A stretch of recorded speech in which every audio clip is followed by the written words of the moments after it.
बाटे तो चैनल को सब्सक्राइब करें और बेल आइकन को दबाना ना भूलें। बोला बोला बिना पुस्तक धारणी की डीजे कंचन राज हाजीपुर वैशाली।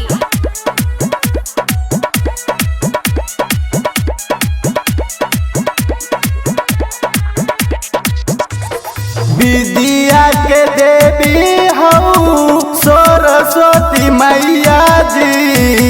विद्या के देवी हऊ सरस्वती मैया जी। करेले पुकार बलका पधारी आंगनैया जी। करिले पुकार बलका पधारी आंगनैया जी। करेला पुकार बलका विद्या के देवी हऊ सरस्वती मैया जी। विद्या के देवी हऊ सरस्वती मैया जी। करेले पुकार बलका पधारी आंगनैया जी। करेला पुकार बलका पधारी आंगनैया जी।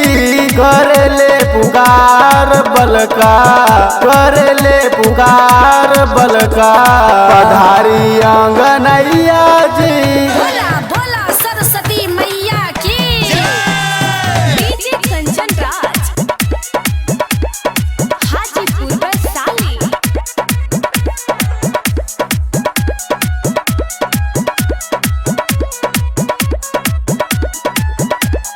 किया के बिना मांगेता झनका दा मैया की हमरो सुतल की सामतिया के जगादा मैया।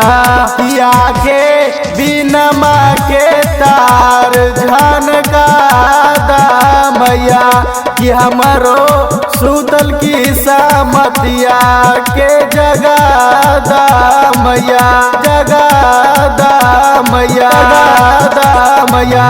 अपने ही छैया के मैया दे द पर छैया जी।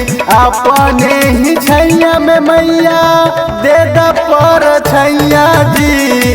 करेले पुकार बलका पधारी आंगनैया जी। करेले पुकार बलका पधारी आंगनैया जी।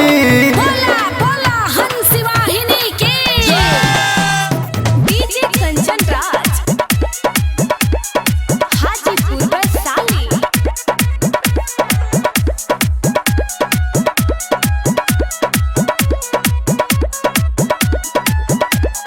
कि राइटर नीतीश करेला तोहारो पुकारे मैया। कि सभा बीच आके देता दर्शने मैया।